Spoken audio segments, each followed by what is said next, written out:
Bapak setiap bisa hari Minggu datang beribadah. Ini satu sukacita, satu kesempatan yang Tuhan berikan bagi kita untuk boleh beribadah dan berjumpa dengan Tuhan. Ya, Saudara, hari ini kita akan bicara tentang tema, tadi sudah disampaikan, bicara tema melayani sepenuh hati. Saudara, tentunya kita akan senang ya kalau kita itu punya rekan yang baik atau punya teman yang baik yang bisa kita andalkan. Ya.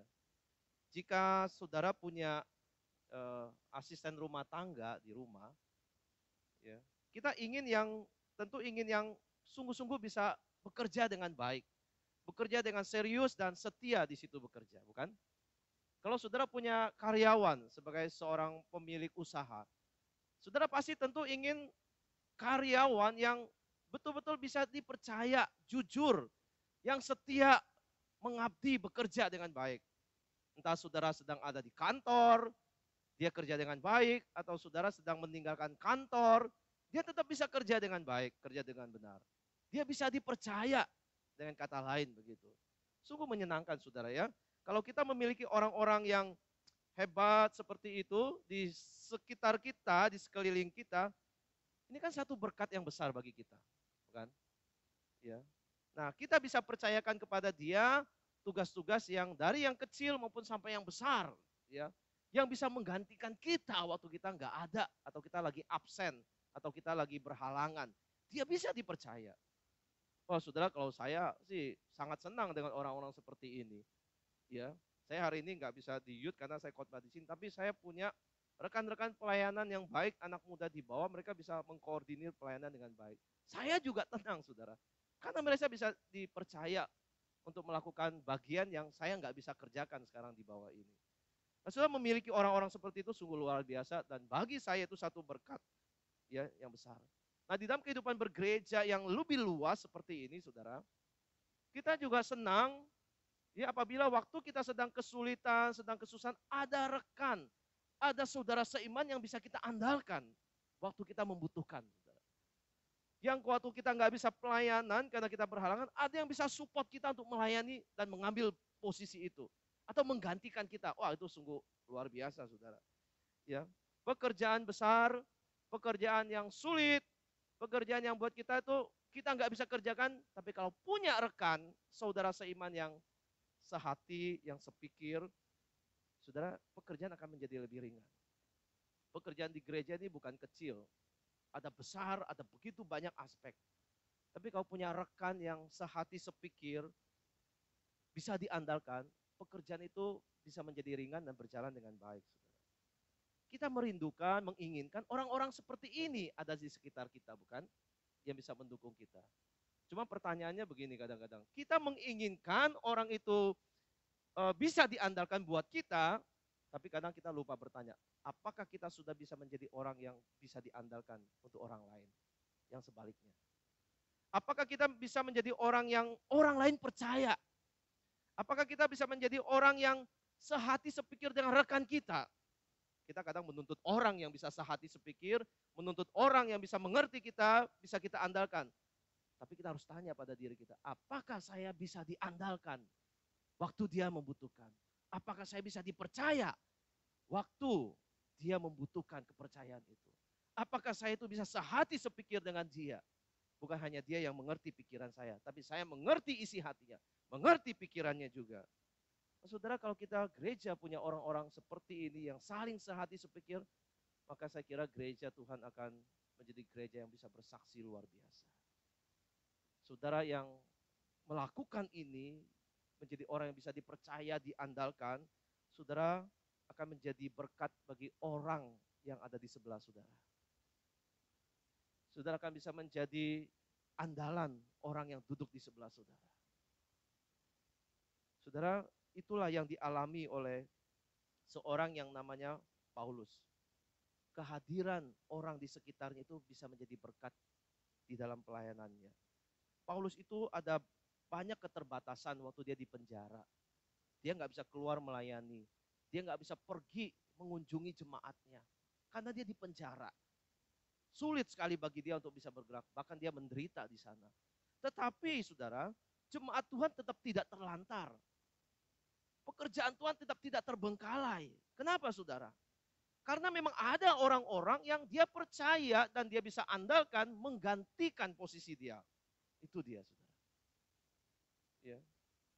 Nah ini satu berkat buat Paulus. Dan Paulus pastinya tentu bersyukur dengan rekan-rekan yang mendukung dia dalam pelayanan ketika dia nggak bisa melayani secara bebas. Nah, saudara, hari ini kita akan melihat dua orang rekan Paulus yang begitu setia, begitu tulus di dalam melayani Tuhan dengan sepenuh hati. Ya, kita belajar dari dua tokoh ini. Yang pertama itu adalah Timotius, yang kedua itu adalah Epaphroditus. Mari saya ajak kita lihat di Filipi pasal 2. Filipi pasal 2 ayat 19. Saya minta bantu untuk klik itu ya. Ayatnya. Saudara, mari kita baca bergantian. Saya baca ayat 19, saudara-saudari baca ayat 20. Nanti sampai 24 dulu kita membaca satu tokoh Timotius. Tetapi dalam Tuhan Yesus, kuharap segera mengirimkan Timotius kepadamu, supaya tenang juga hatiku oleh kabar tentang hal ikhwalmu. Karena tidak ada seorang padaku yang sehati dan sepikir dengan aku, dan yang begitu bersungguh-sungguh memperhatikan kepentinganmu. Sebab semuanya mencari kepentingannya sendiri, bukan kepentingan Kristus.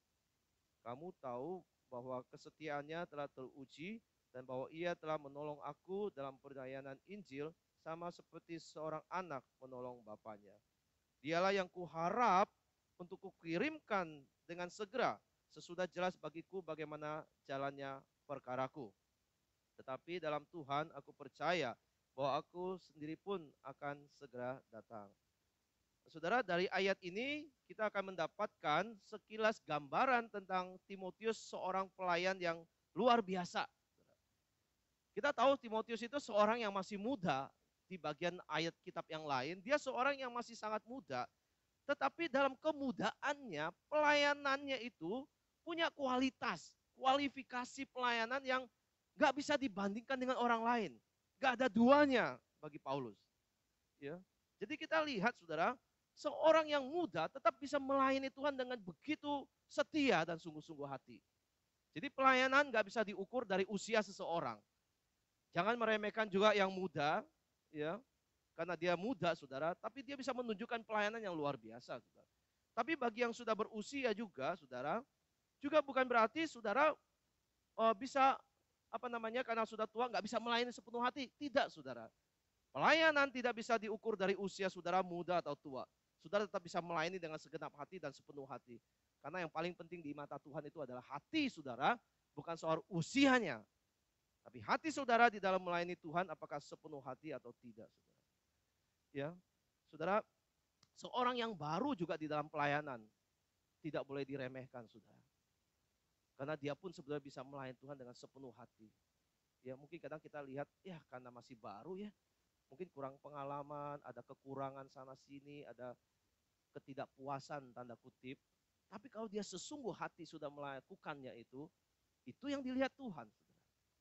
Ya, bukan soal usianya dan soal ada kelemahan dia, tapi dia berusaha di dalam kelemahan dan keterbatasan tetap untuk bisa melayani sepenuh hati. Itu yang luar biasa.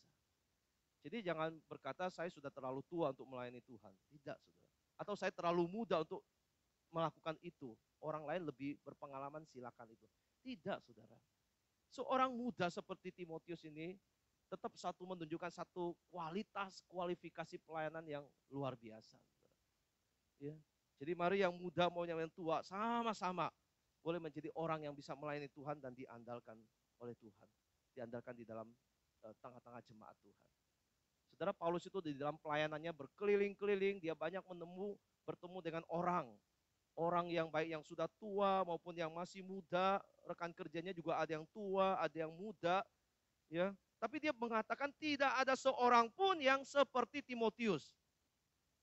Bayangkan saudara, di antara orang-orang yang pernah menjadi rekan kerjanya tidak ada seorang yang seperti Timotius. Di dalam hal apa? Di dalam hal memperhatikan kondisi jemaat, di dalam melayani Tuhan, melayani jemaat Tuhan. Jadi Paulus ini waktu di dalam penjara itu ya, Dia tuh masih memikirkan kondisi jemaat Tuhan di Filipi. Ada persoalan.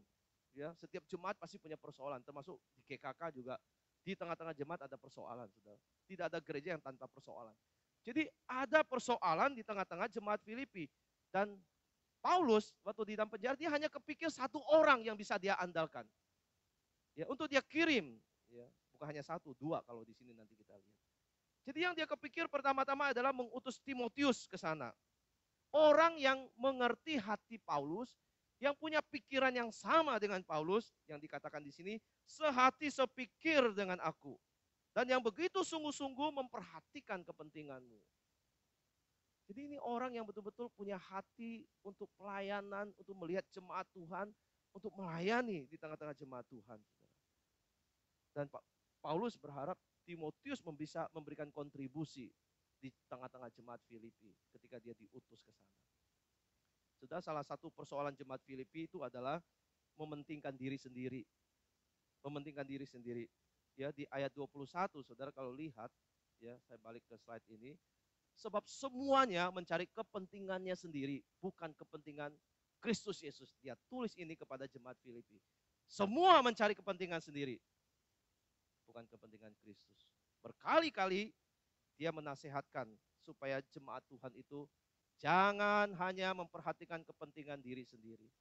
Saudara kalau melihat di pasal 2 yang lebih awal ayatnya, ya, di ayat 2 dan 3, di situ dia juga ingatkan sekali lagi. Jadi kalau sama perikop ini, itu sudah 2 kali diingatkan. Karena itu dia berkata, ya, sempurnakanlah sukacitaku dengan ini. Hendaklah kamu sehati sepikir dalam satu kasih, satu jiwa, satu tujuan.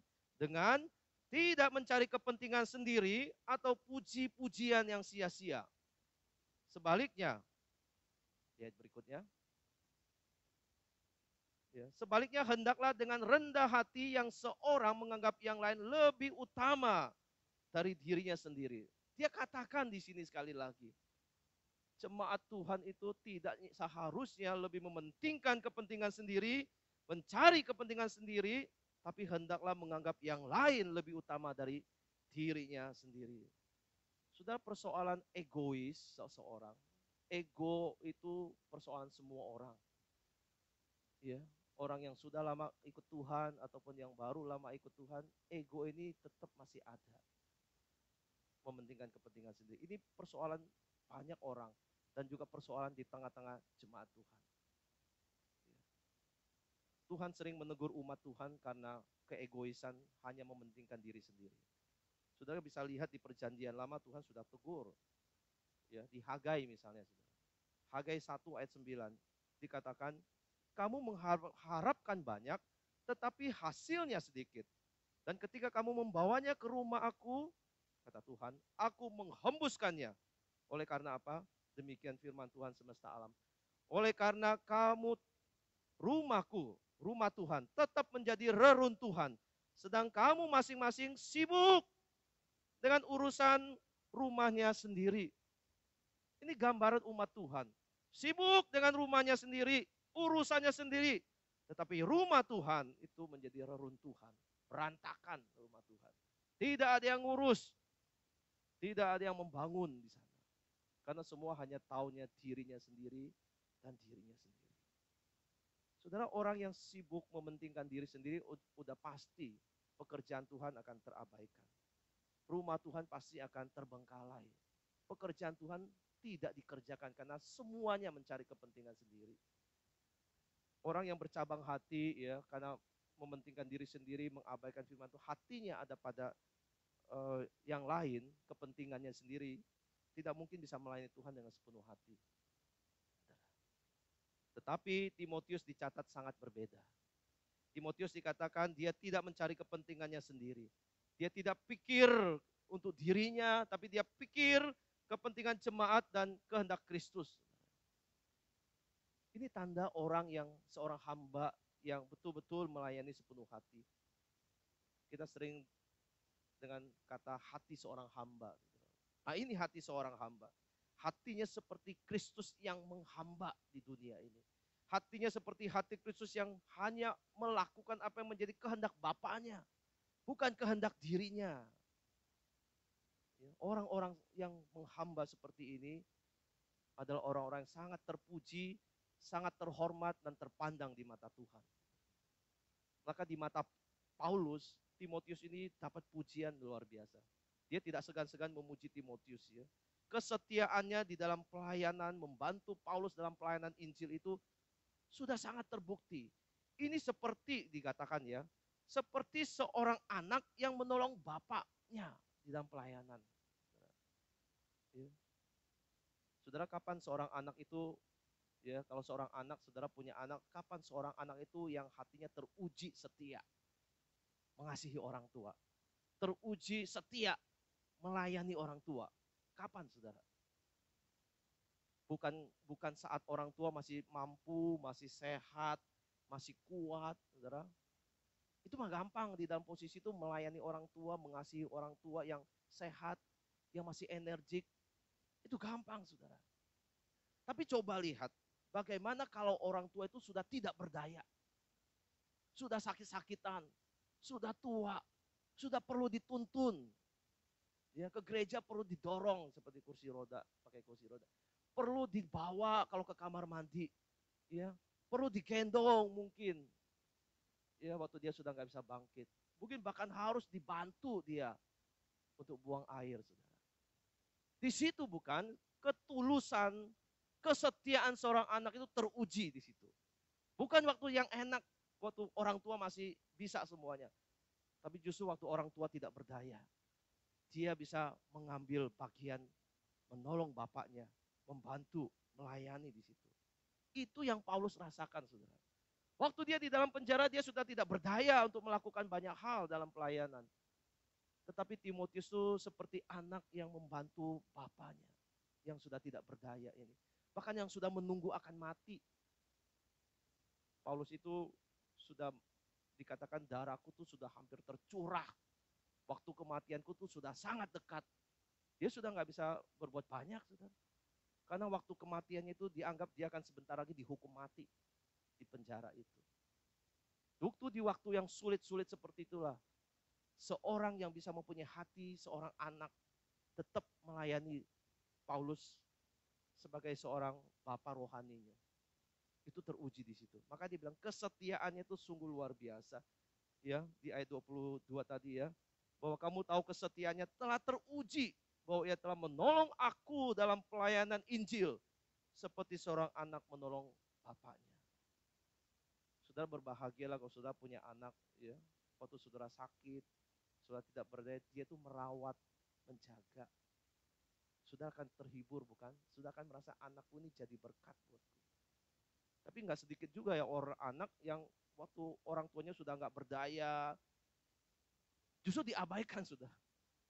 Diabaikan. Kenapa? Karena melayani orang tua yang sudah sakit-sakitan ini gak gampang. Perlu kesabaran, emosi diuji, ya, perlu waktu, perlu memberikan perhatian, saudara. Kalau sudah pernah menemani orang tua dalam kondisi yang sudah tidak banyak berdaya, sudah ngerti, nggak gampang.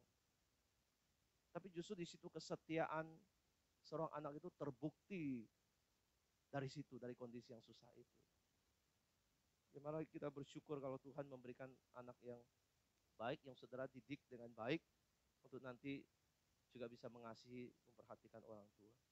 Menyangkut soal hati, soal karakter, soal kesetiaan, tidak ada seorang pun yang bisa dibandingkan dengan Timotius. Ya, hari ini banyak orang Kristen lebih suka jadi orang pasif di gereja daripada orang yang aktif. Kenapa? Dirinya sekali lagi. Ya.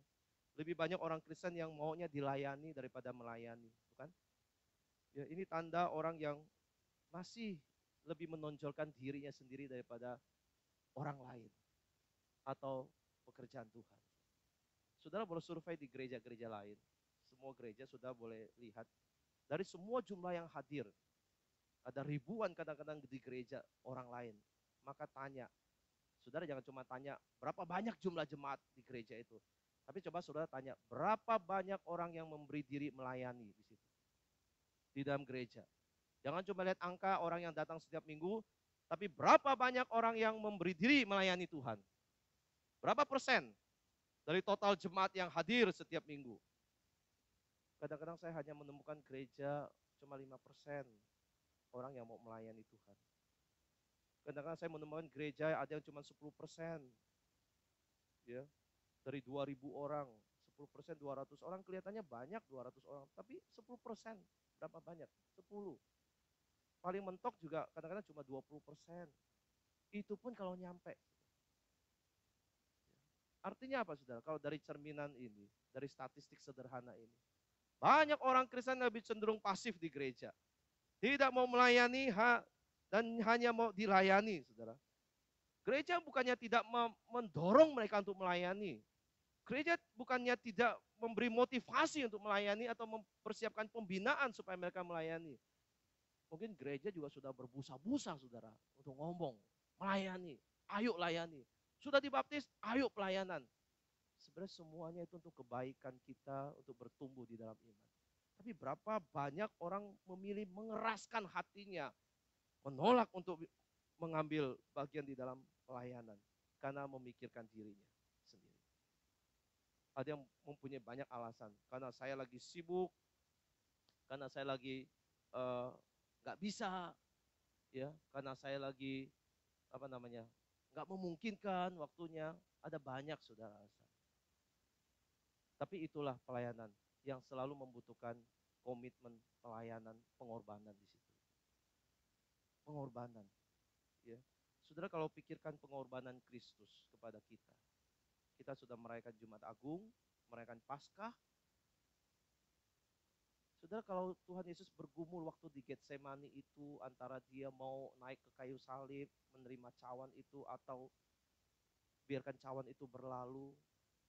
Seandainya Tuhan itu lebih pilih berlalu, hari ini kita menjadi orang yang sangat sedih, sangat putus asa, karena Kristus tidak menebus kita. Tapi di akhir pergumulan dia selalu berkata, jadilah kehendakmu, bukan kehendakku. Kristus tidak mementingkan dirinya, tapi kepentingan orang-orang yang dikasihi, kepentingan Allah yang merencanakan dia untuk menjadi juru selamat. Kristus tidak menghindar dari jalan salib, tapi dia menerima cawan itu karena dia tidak memikirkan dirinya. Dia memberi korban dirinya bagi kita. Saudara, orang-orang yang hanya memikirkan dirinya akan jauh dari berkat Tuhan. Ya, biar kita yang diselamatkan ini, kita juga memikirkan orang lain lebih utama dari kita dan mau melayani bersama-sama di dalam tubuh Kristus dengan sepenuh hati. Ya, orang yang memikirkan diri tidak akan diberkati oleh Tuhan. Seperti kata Hagai tadi, ya, Hagai 1. Kamu mengharap banyak, tapi kamu dapat sedikit. Karena kamu memikirkan urusan rumahmu, tapi urusan rumah Tuhan diterlantarkan atau menjadi reruntuhan. Sudah tidak heran, ya, saudara, kalau tidak melayani, sudah akan merasa kekurangan di dalam hidup saudara. Tapi orang yang sungguh memberi diri, mengutamakan Tuhan, melayani Tuhan, selalu ada berkat Tuhan yang memberi dia kecukupan. Saudara, ini luar biasa, bukan? Ya, contoh-contoh orang seperti ini, prinsip seperti ini, kalau kita mau melayani Tuhan, mau memberi diri, saudara, Tuhan sendiri akan memberkati kita. Orang-orang yang mengutamakan rumah Tuhan.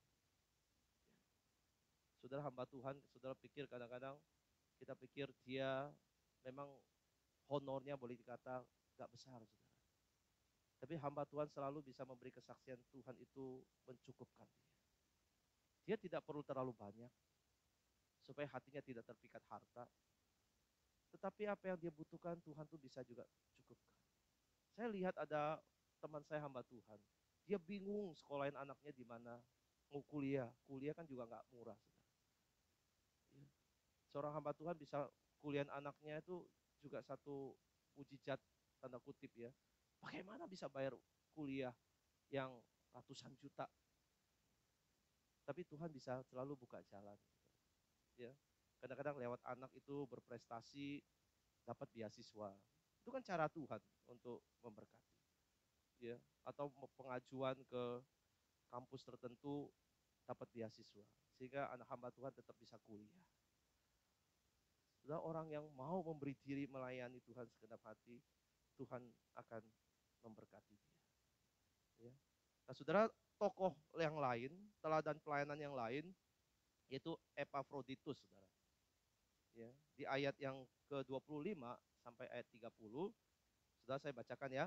Sementara itu kuanggap perlu mengirimkan Epafroditus kepadamu, yaitu saudaraku dan teman sekerja serta teman seperjuanganku yang kamu utus untuk melayani aku dalam keperluanku.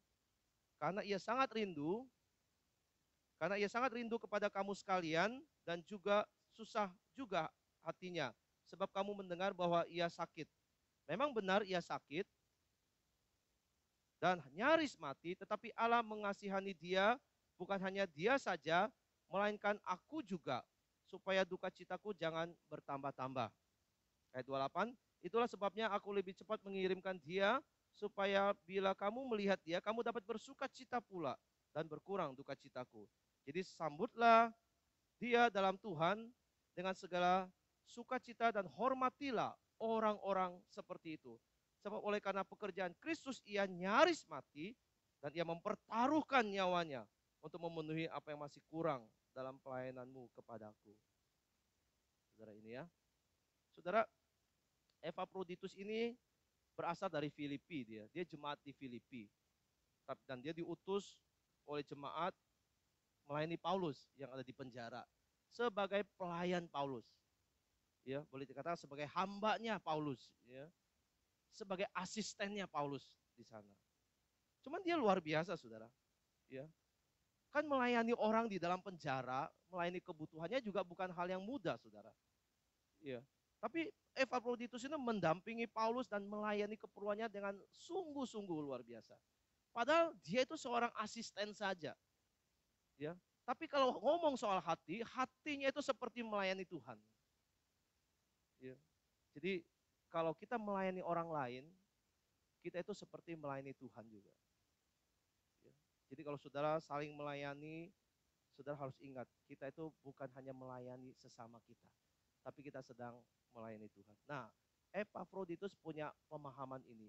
Meskipun dia hanya pelayan dari Paulus, yang memenuhi kebutuhannya Paulus, tapi dia melakukan dengan sesungguh hati, seperti juga untuk Tuhan dia melayani. Bukan untuk dilihat manusia, bukan sekedar untuk manusia, tapi untuk Tuhan dia melakukannya. Maksudnya ini luar biasa. Bahkan dikatakan dia di dalam pelayanan, pekerjaan pelayanan itu nyaris mati. Kalau kita pikir ngapain seorang yang asisten begitu habis-habisan mempertaruhkan nyawa untuk pelayanan seperti itu. Untuk apa, saudara? Karena dia mengerti melayani orang itu sama dengan melayani Tuhan juga. Ya. Yang dia layani meskipun Paulus seorang rasul, tapi dia tahu ini rasul, ini hamba Tuhan. Yang dia layani dan itu Tuhan yang dilayani juga. Paulus sangat terhibur loh, waktu di dalam penjara ada orang seperti Epafroditus ini yang melayani. Dia sangat terhibur, dia sangat sukacita, dan Paulus juga memuji dia. Maka di ayat 25, saudara, dikatakan itu, dia seorang yang dikatakan, ya, ayat 25 gitu ya, seorang yang dikatakan itu kawan sekerja gitu ya, saudaraku, teman sekerja, dan teman seperjuangan di situ. Sama-sama berjuang. Saudara, ini kata berjuang, ini kata yang dipakai di dalam dunia tentara, dunia perang itu, orang yang berjuang mempertaruhkan nyawa di dalam pelayanan. Jadi ini nggak gampang, saudara. Ya. Dikatakan dia, ayat 30 tadi, dia nyaris mati. Sebab oleh karena pekerjaan Kristus ia nyaris mati dan ia mempertaruhkan jiwanya untuk memenuhi apa yang masih kurang dalam pelayananmu kepadaku. Seorang yang berjuang mempertaruhkan nyawa demi pekerjaan Kristus. Ini sudah pasti dia tidak egois. Dia tidak memikirkan dirinya, bahkan nyawanya pun jadi taruhan di situ. Nah, Tuhan lihat kesungguhan hati orang-orang seperti ini di dalam pelayanan. Ya. Oleh sebab itu Tuhan pun mengasihani Epafroditus ini. Waktu dia sakit keras, ya, Tuhan melihat dia masih perlu hidup dan ada yang dia masih harus kerjakan. Maka Tuhan sembuhkan dia. Seperti ada mujizat yang Tuhan kerjakan, dia sembuh, saudara. Ya. Saudara jangan berpikir kita melayani Tuhan, kita pasti disembuhkan seperti Epafroditus ini ya. Tidak, saudara. Tidak semua orang yang melayani Tuhan itu lolos dari penyakit, tidak mati karena penyakit, tidak, saudara. Ya, Tuhan memang bisa menjawab doa, menyembuhkan saudara waktu saudara sakit. Tapi Tuhan tidak selalu kerjakan. Ya, kalau Tuhan kerjakan, saudara diberi kesempatan untuk hidup, artinya saudara masih harus bekerja, masih harus melayani Tuhan. Ya, masih ada kesempatan yang Tuhan berikan, berarti saudara masih harus melayani, bekerja bagi Tuhan. Saudara, waktu saya masih studi, saya pernah praktek 2 bulan di Bogor, satu gereja, ya, bertemu dengan seorang rekan dari STT Saat, sama-sama mahasiswa praktek 2 bulan. Ya. Nah, kami ngobrol-ngobrol, ternyata dia itu punya beban pelayanan misi, ya. Tapi dia belum tahu ke daerah mana saya harus bermisi. Nah, gereja itu belum ada pendeta sebagai gembala, hanya ada pendeta konsulen. Jadi pendeta konsulen hanya datang 1 bulan sekali, pimpin perjamuan kudus, lalu sharing pelayanan. Nah, pendeta ini adalah seorang yang melayani di Papua. Waktu teman saya dengar ini, ya, pelayanan Papua dipaparkan, begitu tertarik dia. Hatinya langsung berkobar-kobar ingin pergi ke sana. Jadi dia putuskan, oke, setelah lulus nanti saya juga akan ke Papua. Ya. Nah, saudara, waktu dia lulus, dia memang pergi ke Papua, melayani Tuhan di sana. Apa yang terjadi di sana? Dia baru menginjakan kaki beberapa waktu, beberapa hari, saudara, langsung kena sakit dia. Langsung kena penyakit malaria, saudara, di Papua itu. Waduh, dia cerita ke saya, dia hampir mati gara-gara penyakit itu. Saya bilang, kamu kapok gak ke sana? Masih mau bermisi di sana? Mau, saudara. Kadang kita nggak mengerti ya. Udah tahu nyawanya bahaya, nyawanya bisa terancam, hampir mati karena sakit, masih mau balik ke sana untuk pelayanan. Nah, itulah jiwa orang yang tidak memikirkan dirinya sendiri. Dia mau bahkan sampai mempertaruhkan nyawanya untuk melayani orang-orang di sana. Seperti Epafroditus yang juga nyawanya terancam di dalam pelayanannya. Sudah melayani sebagai misionaris itu di daerah itu tidak gampang. Ya. Saudara bisa bertemu dengan suku kanibal, saudara bisa dimakan di situ. Saudara bisa bertemu dengan orang-orang yang punya kuasa gelap di pelosok yang bisa menyantet saudara lalu saudara mati. Saudara bahkan bisa mengalami sakit penyakit yang membuat saudara mati karena pelayanan. Tapi kita melihat ada orang-orang yang tetap punya jiwa mempertaruhkan nyawa untuk melayani Tuhan di daerah-daerah yang sulit. Di bagian-bagian pelayanan yang sulit. Nah, Epafroditus itu juga punya kegigihan yang sama. Melayani Tuhan itu sampai mempertaruhkan nyawanya. Saudara, saya ingat satu ayat di dalam 1 Yohanes 3 ayat 16 itu berkata begini. Demikianlah kita ketahui kasih Kristus bahwa ia telah menyerahkan nyawanya untuk kita. Jadi kita pun wajib menyerahkan nyawa kita untuk saudara-saudara kita. Sudah, kalimat ayat ini mungkin mengerikan buat kita. Masa sih sampai kita harus wajib menyerahkan nyawa kita untuk saudara-saudara kita. Tapi kita punya contoh di dalam Alkitab, di dalam dunia nyata pelayanan, memang ada orang-orang yang melayani, hampir menyerahkan nyawanya untuk saudara-saudara yang dikasihinya. Sudah, jiwa seperti ini orang-orang yang sungguh-sungguh gak pikir lagi soal dirinya. Tapi yang penting saya melayani Tuhan. Apapun harganya saya bayar. Saudara, pelayanan kita di kota ini, di kota besar, tidak sampai kita sampai ke tahap ini, nyawa sampai terancam. Mungkin satu saat bisa. Tapi untuk kondisi sekarang, kita relatif aman.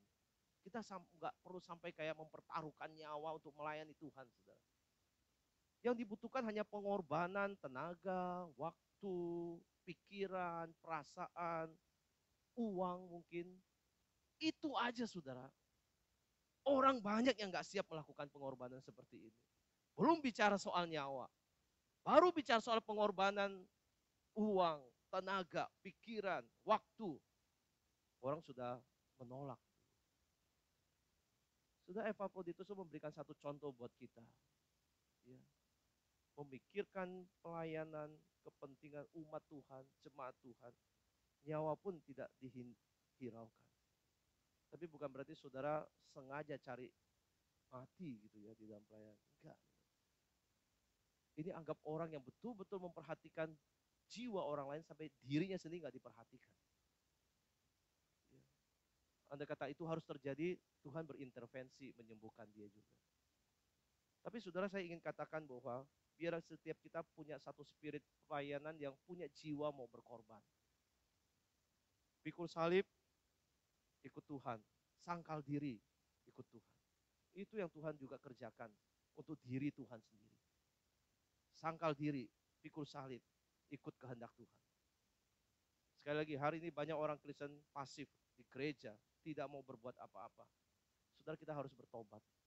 Kita harus berubah. Kita harus ikut teladan Tuhan. Teladan tokoh-tokoh iman. Teladan orang-orang yang melayani, yang tidak pikir kepentingannya sendiri, tapi kepentingan orang lain. Dan mau melayani Tuhan di situ. Mau memberi diri melayani. Berkorban baru kecil, tapi tetap kita punya jiwa yang mau berkorban. Belum sampai nyawa nggak apa-apa. Tapi di dalam hati kita, di dalam pikiran kita, ada satu mindset, saya mau berkorban di dalam pelayanan Tuhan. Saudara, dua tokoh hari ini, Timotius dan Epaphroditus, contoh orang yang hidupnya berpusat di dalam pelayanan untuk jemaat Tuhan. Saya yakin Tuhan akan berkenan dengan orang-orang seperti ini. Tuhan akan memuji orang-orang seperti ini.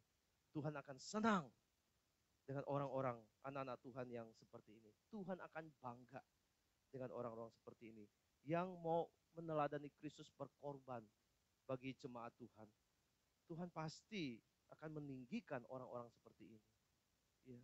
Tuhan akan bangga dan senang, seperti kita menyenangi orang-orang yang baik di tengah-tengah kita. Tuhan akan menyenangi, berkenan kepada kita yang setia, mau melayani Tuhan, dan mau berkorban di dalam pekerjaan Tuhan. Justru waktu kita berkorban, saudara, kita akan lebih memahami apa yang dialami orang lain dan apa yang Kristus sudah kerjakan bagi kita. Biar kita menjadi orang yang mau melayani Tuhan. Bukan orang yang mementingkan diri, tapi mementingkan tubuh Kristus, pekerjaan Tuhan. Orang yang mau memberi diri melayani Tuhan. Kiranya Tuhan memberkati, kiranya kita boleh gumulkan firman Tuhan ini dengan baik, supaya kita berkenan kepada Tuhan. Mari kita berdoa. Saya mengundang penginjil Robin